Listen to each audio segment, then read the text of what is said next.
Diaspora shqiptare ka pritur me protesta kryeministrin Edi Rama, teksa ky i fundit po zhvillonte një vizitë në Berlin. Me dhjetra përfaqësues të diasporës kanë pritur kryeministrin Rama teksa po dilte nga një takim i zhvilluar në kryeqytetin gjerman. Sapo kryeministri është shfaqur në dyert e godinës, ku u zhvillua takimi, është përballur me një surprizë të pakëndshme, ku dhjetra qytetarë shqiptar kërkonin dorëheqjen e tij. O tradhtar, jep dorëheqje sa më parë. Edi Rama o tradhtar, jep dorëheqje sa më parë. Edi Rama o tradhtar, jep dorëheqje sa më parë.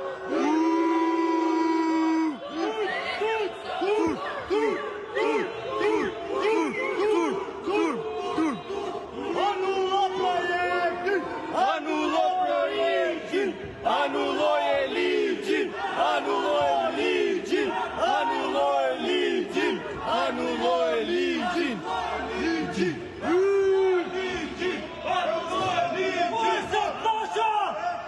sot pasha, në tjetë! Tani e dua trokitje për veten tuaj, bravo Troki!